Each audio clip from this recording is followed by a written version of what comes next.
Commander Vex'kalar of the 9th Dominion Fleet sat in his command throne, all four of his eyes fixated on the holographic display before him. The planet below, designated as Terra by its inhabitants, but known to the Dominion as Resource Extraction Point 729, hung in space like a blue and green jewel waiting to be plucked. He clicked his mandibles together in what his species considered a smile. "Status report," Vex'kalar demanded, his voice a guttural rumble that made the bridge crew flinch. "All battalions are in position." "Commander," replied his second-in-command, a lean female named Triazol. "Ground forces number approximately 50,000. Atmospheric fighters, 300 strong. Orbital bombardment cannons charged and ready." "And the humans?" Vex'kalar asked, though he already knew the answer. He had studied these creatures for months.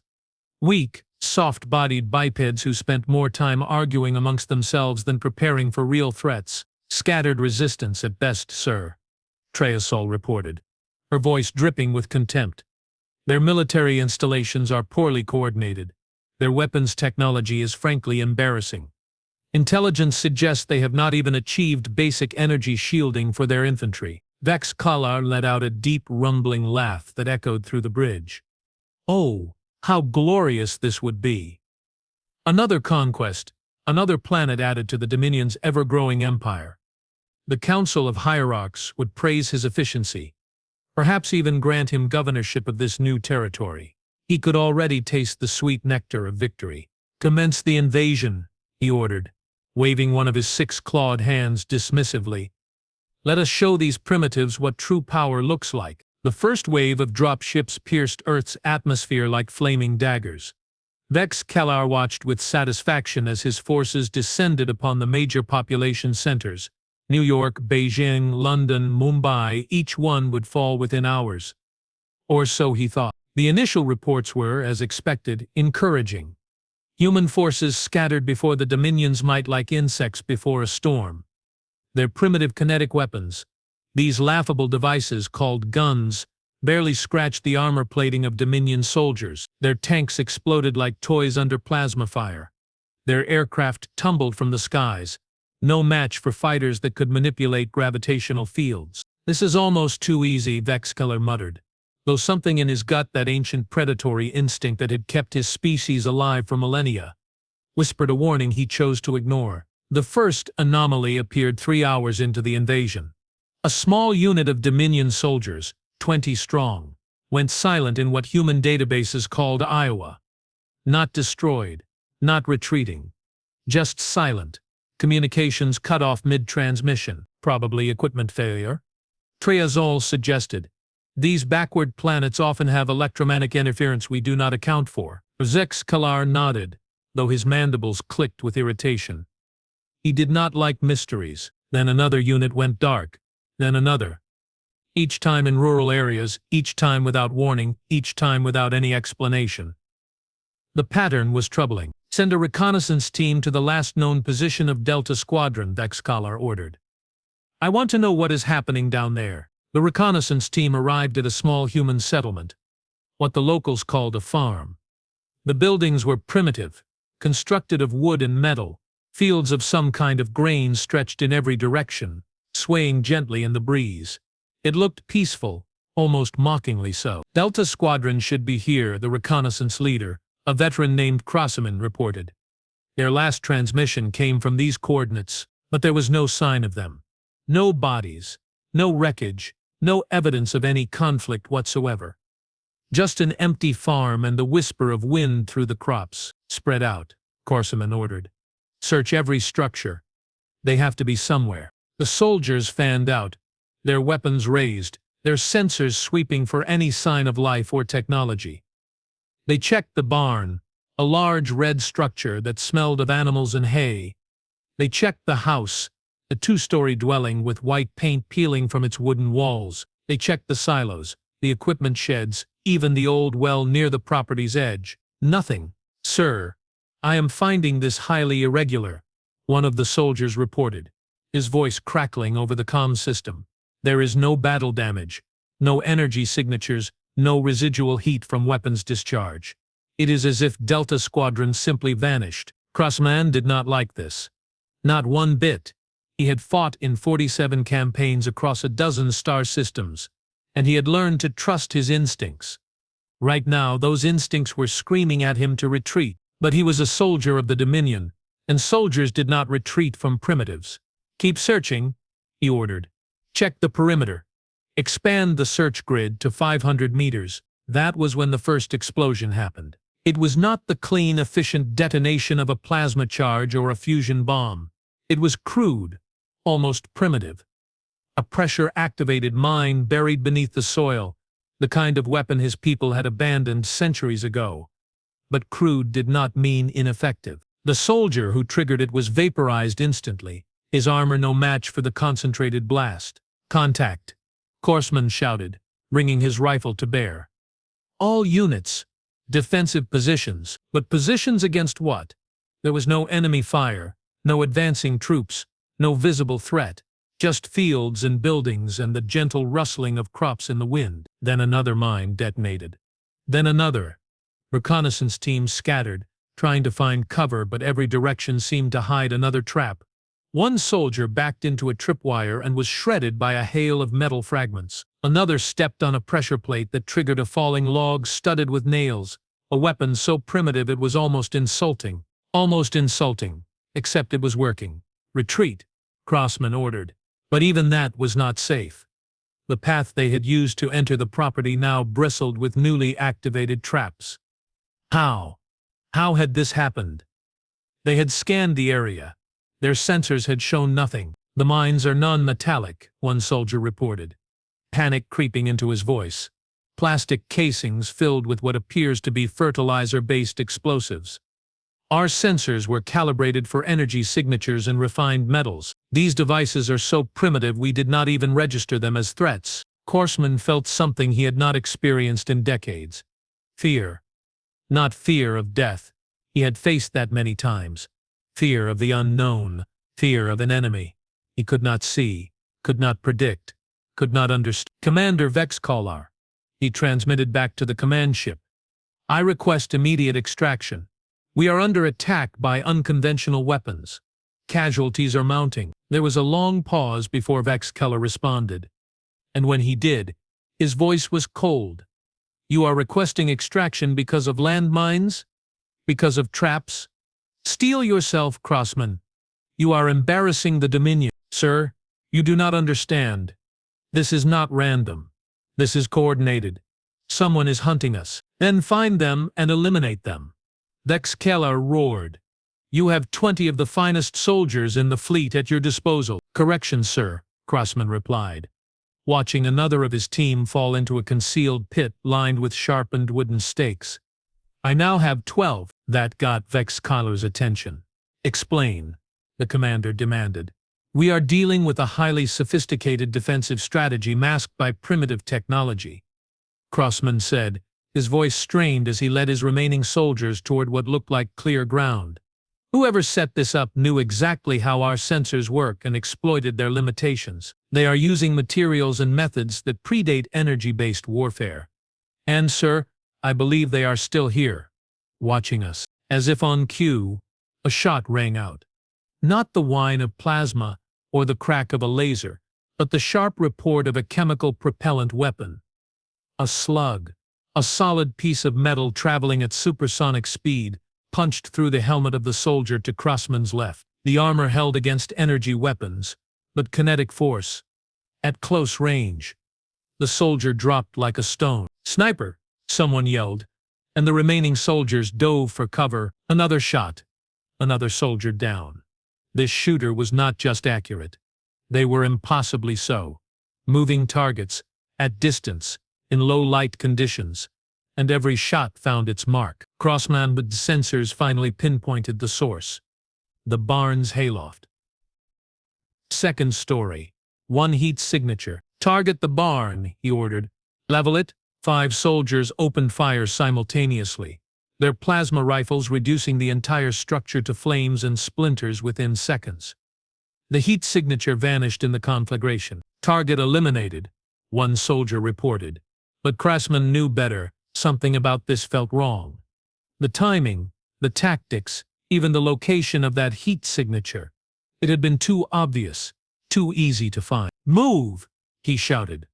It was a decoy.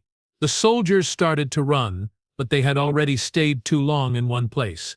The ground beneath them erupted in a series of coordinated explosions, not powerful enough to penetrate their armor directly, but strong enough to throw them into the air, to disorient them, to separate them from each other. And that was when she appeared. Crossman saw her through the smoke and flames. A human female, young by their species standards, probably no more than 20 of their years. She was small, barely reaching 5.5 feet in height, with dark hair pulled back in a practical style. She wore simple clothing, work boots, and carried an ancient rifle that looked like it belonged in a museum. But it was her eyes that stopped him. Not fear, not panic, not even anger. Just cold, calculating assessment. Like a predator evaluating prey. "One left," she said, her voice carrying across the burning field. She was not talking to him. She was talking to herself, taking inventory. Crossman raised his plasma rifle, but she was already moving. Not running, not scrambling for cover. Moving with purpose. She ducked behind the remains of a tractor, and his shot went wide. He fired again, and the plasma bolt struck the metal, superheating it to the point of melting, but she was already somewhere else. A shot rang out. Not aimed at him, but at the tree above him. The branch, weakened by flames, came crashing down, forcing him to roll aside. Another shot. This one struck his weapon's power cell, not destroying it but damaging the regulator. His rifle began to overheat in his hands, forcing him to drop it. "What manner of warrior are you?" he shouted in his own language, knowing she would not understand. His translator device had been destroyed in one of the earlier explosions, but she did understand, or at least, she understood his intent, the kind that does not like trespassers. She replied, and somehow, impossibly, he understood her words despite the language barrier. Later he would learn that humans had been broadcasting their languages into space for decades. The Dominion's databases had translation matrices. His suit's backup systems had activated them automatically. She stepped into view, that ancient rifle raised.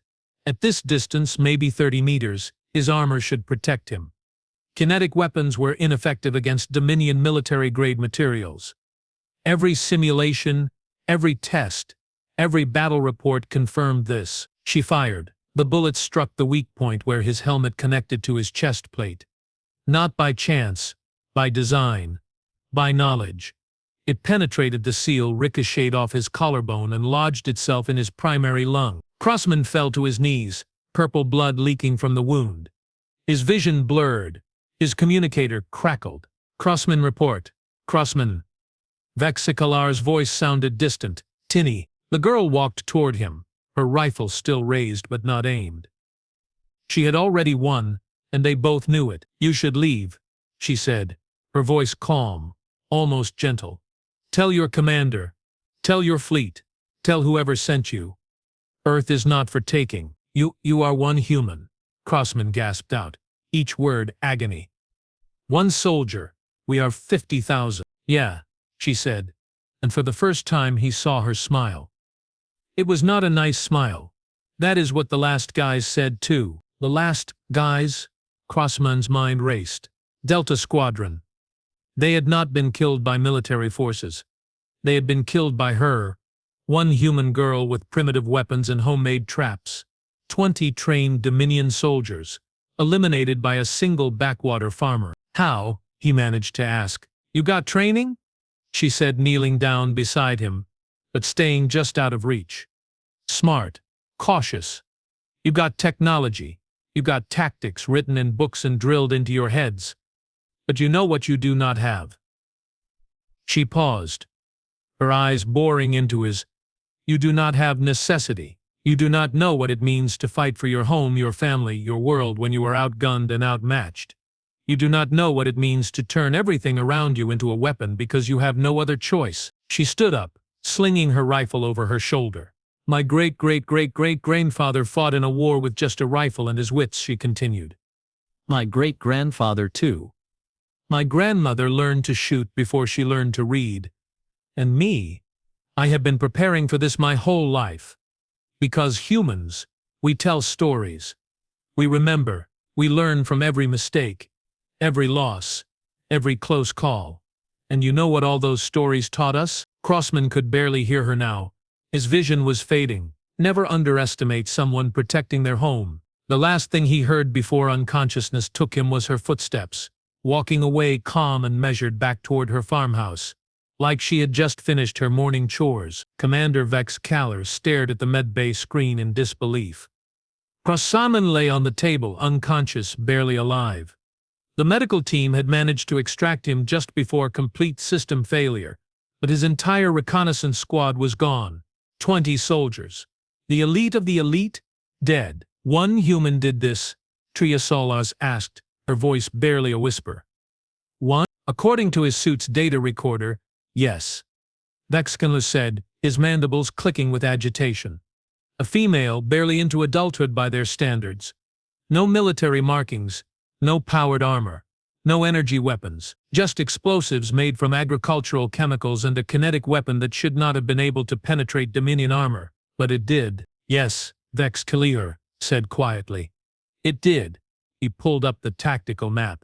Red markers showed where units had gone silent. 12 separate locations, all rural areas, all within the past 6 hours. The pattern was clear now. Whoever this human was, she was not alone. Or rather, others like her existed. Scattered across this planet, ordinary-looking civilians with extraordinary capabilities. Pull back all ground forces to secure zones. Vex'kalar ordered, I want full perimeter sweeps, active scanning for primitive explosives, and I want our soldiers paired up. No more solo operations. Sir, the hierarchs will not approve of a defensive posture.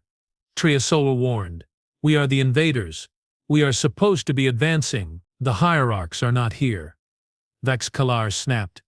They are not watching their soldiers disappear one by one to an enemy they cannot see. We regroup, we reassess, and we adapt. That is how the Dominion has conquered 87 worlds, and that is how we will conquer this one. But even as he gave the orders, even as he watched his forces consolidate into defensible positions, Vex'kalar felt something he had never experienced in his entire military career. Doubt. Not doubt in his forces, not doubt in his technology or his tactics. Doubt in the fundamental assumption that had driven this entire invasion, that humans were primitives, that they were weak, that they would be easy to conquer. This girl, this one unremarkable human from a place called Iowa, had shattered that assumption with nothing more than fertilizer bombs and a rifle that belonged in a museum. And if she could do that, if one human with homemade weapons could eliminate 20 Dominion soldiers, what could 50 million humans do? What could 7 billion humans do if they all decided to fight like her? The thought sent a chill down Vex'kalar's spine, or whatever the Dominion equivalent of a spine was. Get me everything, he ordered. Every piece of human history, every conflict, every war. I want to know what we are really facing. Triasola brought up the files. Hundreds of thousands of documents, videos, recordings. Humans, it seemed, were obsessed with documenting their conflicts. They had fought each other for thousands of years, in every environment imaginable. Mountains, deserts, jungles, Arctic waste. They had invented weapons, tactics, and strategies that spanned the entire spectrum from crude to sophisticated. And they never ever stopped fighting. Commander, Triasola said slowly, her voice filled with a growing horror. Look at this. Humans do not just study warfare. They celebrate it. They teach it to their children. They make games about it. They write books, create films, build entire industries around the concept of conflict and survival. Vex'kalar watched a human video, something called a documentary about a place called Vietnam.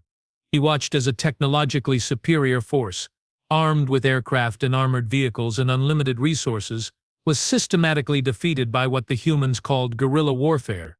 Traps, ambushes, hit-and-run tactics. An inferior force that refused to engage on their enemy's terms. It looked terribly, horribly familiar. By the hierarchs, he muttered. We have not invaded a primitive world. We have invaded a world that has been preparing for us for their entire evolutionary history. Another alert flashed on his screen. More units going dark. A supply depot destroyed by what appeared to be sabotage. A communications relay taken offline by an explosion the analysts were calling improvised. The humans were fighting back now not with armies, but with individuals, lone operators, or small groups, hitting supply lines, disrupting communications, making every meter of ground the Dominion held a contested zone. And somewhere out there in a farmhouse in Iowa, a girl with the old rifle was probably sitting down to dinner planning her next move. Vex'kalar had conquered worlds. He had crushed rebellions. He had led fleets to victory against organized militaries with ships and weapons and training. But this was different. This was not war as the Dominion understood it. This was something older, something more primal. This was survival. And humans, as he was rapidly learning, were very, very good at surviving. The invasion was supposed to take 3 days. Secure the major cities, neutralize military response, establish control, simple, efficient. The Dominion. It had now been 12 hours, and Vex'kalar was not sure they would last 3 more. He looked at the planet below, that blue and green jewel that had seemed so easy to pluck just this morning. Now it looked different, dangerous, like a trap waiting to spring. "Commander," Triasol said quietly. "What do we do?" Vex'kalar did not answer immediately. He was thinking about that girl, about her smile, about her words, about the absolute confidence in her eyes when she told a dying soldier that Earth was not for taking, and he was beginning to believe she might be right. 24 hours into what should have been a 3-day conquest, Commander Vex'kalar found himself doing something he had never done in 40 years of military service: hiding, not retreating, not regrouping.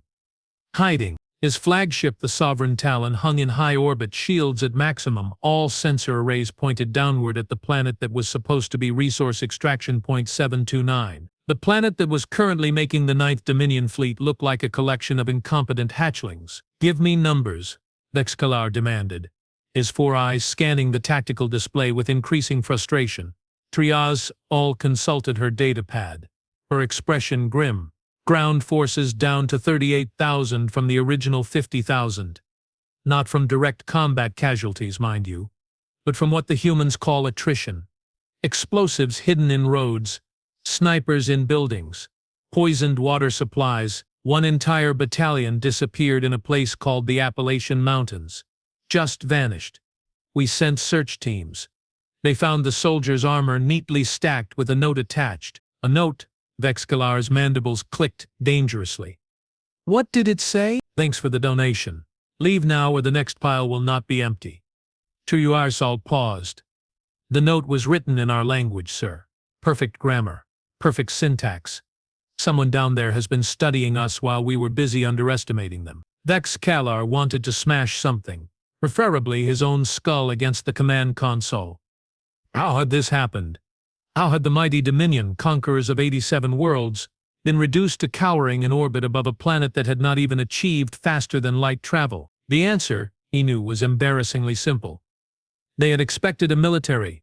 They had prepared to fight armies, navies, organized resistance with command structures and supply lines, and predictable tactics. What they got instead was 7 billion individuals who all seemed to think they were personally responsible for defending their planet. "Sir, we have another transmission from the surface," a communications officer reported. "It is on all frequencies. Audio and visual." "Put it through," Vex'kalar ordered. Maybe it was a surrender. "Please. By all the hierarchs, let it be a surrender." The holographic display flickered to life, showing a human male, middle-aged, wearing what appeared to be a formal suit. He sat behind a wooden desk, hands folded. Expression calm. Too calm. The kind of calm that predators displayed right before they struck. "Greetings, Commander Vex'kalar," the human said, and Vex'kalar's blood ran cold. "How did they know his name?" "My name is President William Grant of the United States of America. Though I suspect by now you have learned that national boundaries matter very little when it comes to defending Earth." The president smiled. It was not a friendly smile. "I want to thank you for the 24-hour crash course in your military capabilities," Grant continued. "We have learned a great deal. Your plasma rifles operate on a frequency we can now jam with modified radio equipment. Your armor is resistant to energy weapons, but vulnerable to high-velocity kinetic penetrators, especially at the joints. Your sensors cannot detect explosives made from organic compounds. Your soldiers require a very specific atmospheric mixture and suffer from altitude sickness above 10,000 feet. And most importantly, your command structure is highly centralized, which means disrupting your communications causes chaos in your ranks. Vex'kalar felt his breathing become shallow. Every word the human spoke was accurate. Devastatingly, horrifyingly accurate. "Here is what is going to happen," Grant said, his voice hardening. "You are going to withdraw your forces. All of them. You are going to leave our planet. You are going to go back to wherever you came from and tell your superiors that Earth is not available for conquest. You have 12 hours to comply. And if we refuse," Vex'kalar found himself asking, even though the human could not hear him. As if reading his mind, Grant leaned forward. "If you refuse, Commander, then we stop playing nice. What you have experienced so far has been our farmers, our teachers, our shopkeepers, people defending their homes with whatever they had on hand. Imagine what happens when we mobilize our actual military. When our engineers start mass-producing weapons specifically designed to kill you. When our scientists start developing biological agents tailored to your physiology. When our 7 billion people stop fighting as individuals and start fighting as a species." The president paused, letting that sink in. "We have been killing each other for 10,000 years, Commander. We are very, very good at it. Do not make the mistake of thinking that just because we have not killed you all yet, we cannot. We are simply choosing not to. For now." The transmission ended. The bridge of the Sovereign Talon was silent. Every crew member stared at the empty hologram, processing what they had just heard. It was Tria Saul who finally spoke. "Sir, is he bluffing?" Vex'kalar thought about the girl in Iowa, about the disappearing battalions, about the notes written in perfect Dominion script, about 12 hours of losses that should have been impossible. "No," he said quietly. "I do not think he is." Another alert flashed across his screen. A priority transmission from the Dominion High Command. Vex'kalar felt his stomach drop.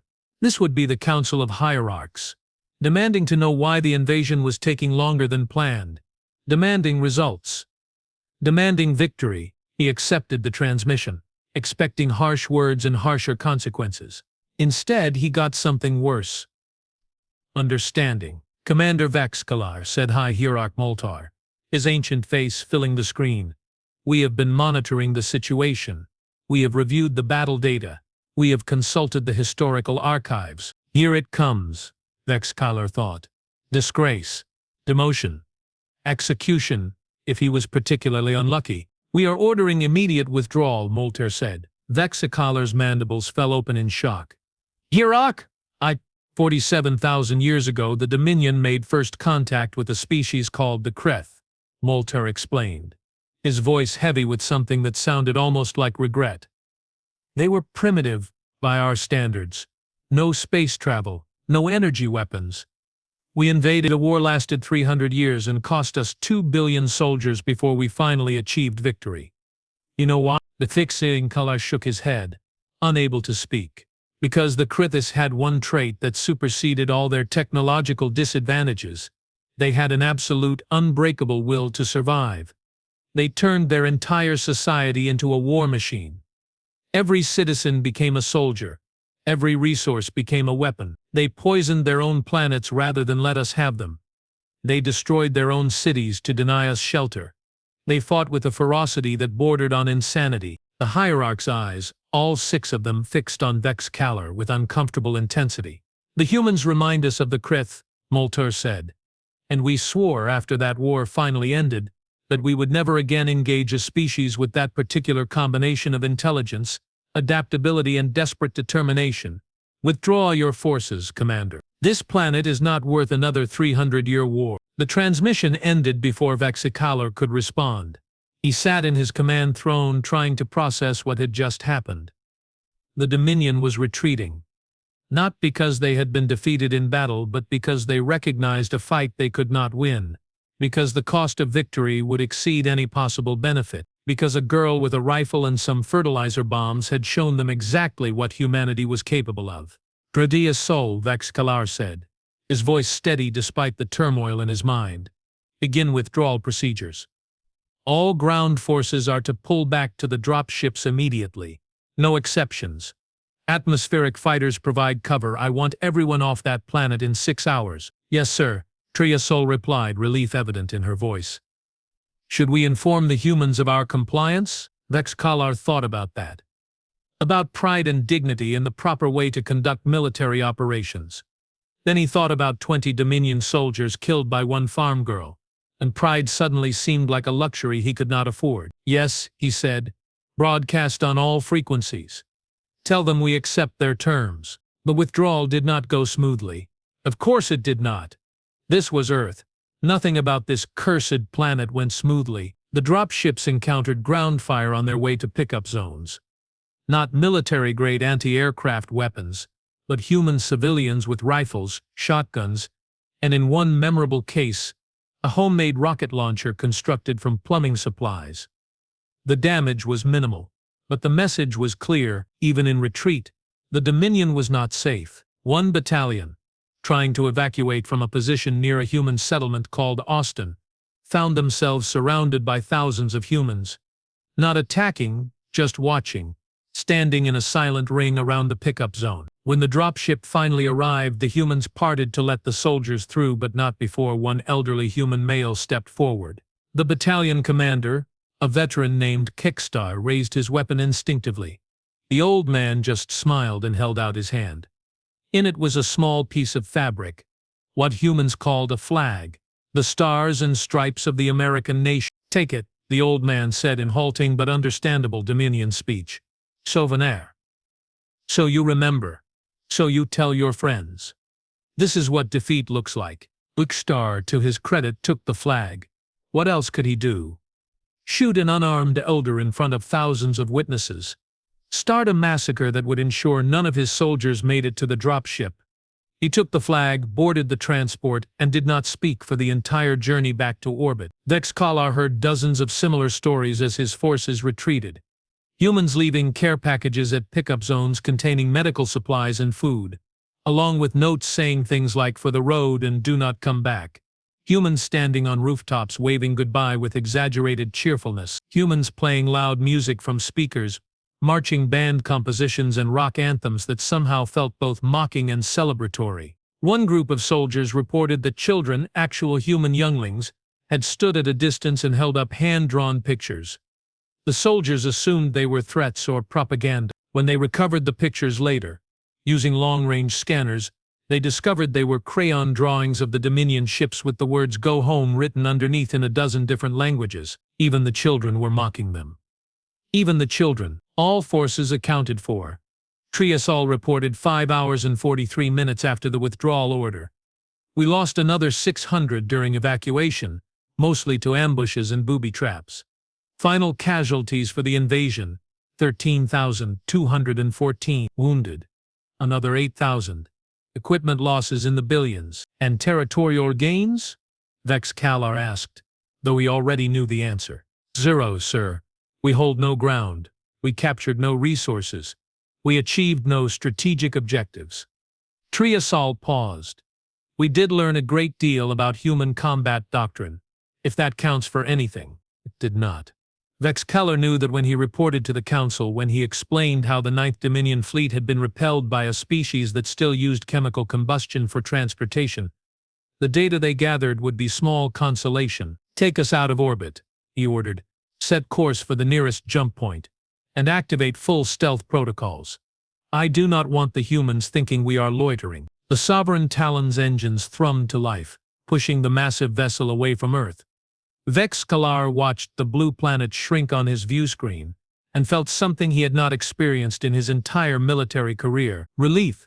Pure, unfiltered relief that he was leaving and never coming back. Commander, the communications officer called out, we are receiving another transmission from the surface.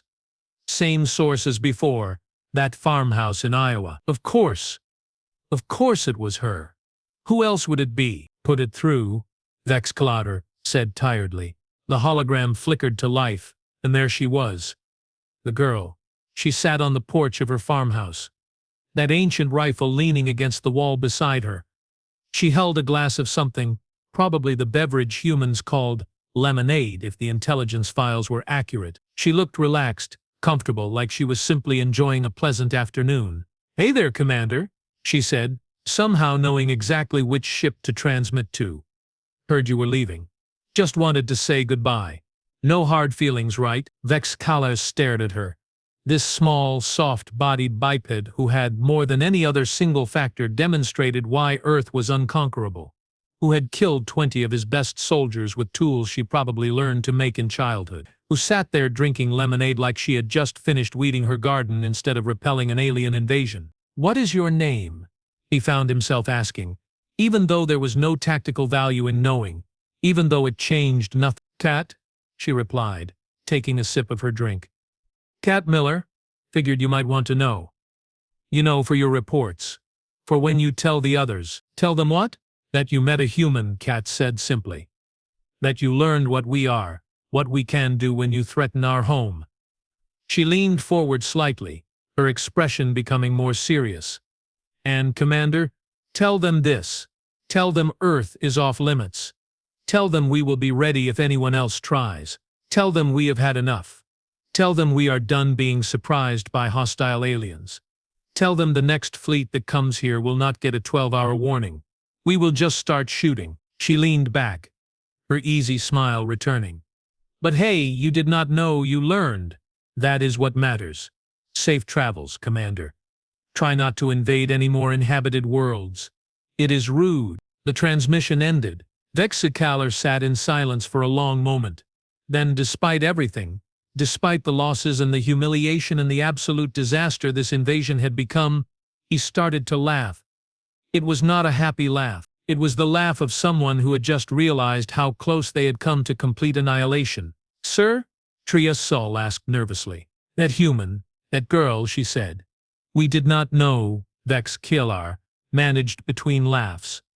"She thinks we stumbled into this by accident, that we did not study them, that we did not prepare." "We did study them, sir," Tria Sol said, confused. "We spent months gathering intelligence." "No," Vex'kalar said, his laughter dying. "We looked at their technology and their infrastructure, and their military capabilities. We counted their weapons and analyzed their tactics and calculated their response times. But we did not study them. We did not look at their history, their culture, their psychology. We did not ask the one question that mattered." "What question, sir?" "What kind of species fights itself for 10,000 years and not only survives but thrives?" Vex'kalar turned to face his second-in-command. "What kind of species turns competition and conflict into an art form? What kind of species produces individuals like Cat Miller, who can stand alone against an invasion force and win, not through superior technology but through pure, stubborn, creative determination?" He pulled up the intelligence files on Earth, scrolling through the massive database. Wars. Thousands of them, fought over territory, resources, ideology, religion, pride, revenge, and sometimes for reasons so petty they would be comical if they had not killed millions. Humans fighting humans in every environment, every condition, every conceivable scenario. "They do not fight because they have to," Vex'kalar said, quietly. "They fight because it is what they are. It is in their nature. Every generation teaches the next how to survive, how to adapt, how to turn anything into a weapon. They do not have claws or armor or natural weapons. They have ingenuity. They have determination. They have an absolute refusal to give up even when giving up is the logical choice." He closed the files. "That is what we did not study, and that is why we lost." The Sovereign Talon cleared Earth's gravity well and engaged its jump drive. In seconds, the blue planet disappeared, replaced by the swirling colors of faster-than-light travel. Vex'kalar continued staring at the viewscreen, even though there was nothing to see. "Draft a report to the Council," he ordered. "Full accounting of events. Include my recommendation that Earth be designated as a Class Alpha threat world. No contact, no surveillance, no engagement of any kind. And add a personal note." "What should it say, sir?" Vex'kalar thought about Cat Miller, sitting on her porch with her lemonade and her rifle. About President Grant and his calm threats. about children drawing pictures and elderly men handing out flags, about a species that could lose 13,000 of the Dominion's finest soldiers and barely notice because they were too busy defending every farm, every town, every scrap of ground like it was the most important place in the universe. It should say that we encountered a species unlike any in Dominion records, a Vex'kalar dictated. That they possessed technology inferior to ours in every measurable way, yet defeated us through tactics we were unprepared for. That every single one of their 7 billion individuals appears to be a potential combatant. That they do not surrender, do not negotiate, and do not know when they are beaten because they refuse to accept the concept of defeat. He paused, choosing his final words carefully. And it should say that if the Dominion ever decides to return to Earth, they should bring enough soldiers to kill every last human. Because anything less than total extermination will result in total failure. And even then, I am not sure we could do it. The survivors would hunt us across the stars. Triasola's hands shook slightly as she recorded the message. Sir, the Council will not appreciate such a pessimistic assessment. The Council was not there, Vex'kalar replied. They did not see what I saw. They did not face what we faced. Let them be displeased. At least they will be alive to feel displeasure. That is more than we can say for the 13,000 who went down to that planet thinking it would be easy. The report was transmitted. The Sovereign Talon continued its journey home, and Commander Vex'kalar added one more entry to his personal log, one that would never be shared with the Council or entered into a few records. Day 1 of the Earth invasion was the most humiliating defeat of my career, he recorded. We were outmatched by farmers with fertilizer bombs. We were outmaneuvered by civilians with hunting rifles. We were outsmarted by a species we considered primitive. He paused, gathering his thoughts. But I do not feel shame, he continued. I feel something else. Relief. Gratitude. Because today we learned something the hard way. We learned that humanity is not ready to join the galactic community, not because they are too primitive, but because they are too dangerous. They are a species of survivors, fighters, problem solvers, who will turn anything and everything into a weapon if you threaten them. And I am grateful we learned this now, with only 13,000 lives lost rather than later, after committing millions to a war we could never win. He ended the recording and deleted it immediately. Some truths were too dangerous to preserve. Meanwhile, back on Earth, Kat Miller finished her lemonade and stood up. The alien ships were gone now, just bright dots disappearing into the afternoon sky. Around her farm, the traps were still active, the explosives still buried, the defenses still ready. She would clean them up tomorrow. Maybe, or maybe she would leave them for a while just in case. Her phone buzzed. A message from her father, who was probably watching the news in town. They left. Good job, kiddo. Dinner at 6? She smiled and typed back a reply. Sure thing, I will bring pie. Just another day on the farm. Just another close call for the species.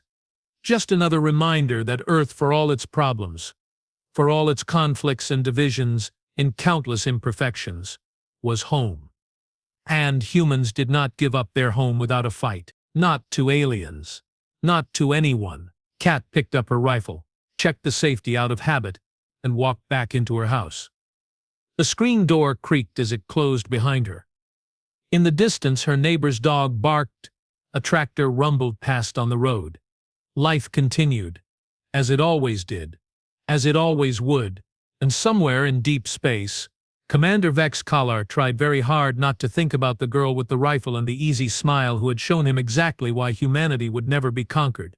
Because some species, he had learned, were not meant to be ruled. They were meant to be left alone, respected from a distance.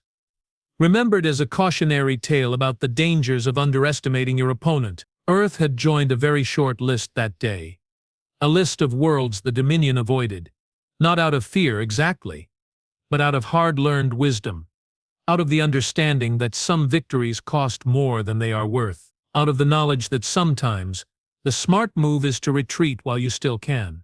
And in her farmhouse in Iowa, Kat Miller put her rifle back in its case, washed her glass, and started thinking about what she wanted for dinner. She had saved the world before breakfast.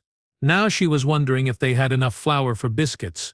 That, more than anything else, was the most human thing about the entire invasion. The aliens had come expecting a war. What they got instead was a species so accustomed to conflict, so adapted to survival, that defending their planet was just another Tuesday. Something you did between morning chores and evening meals.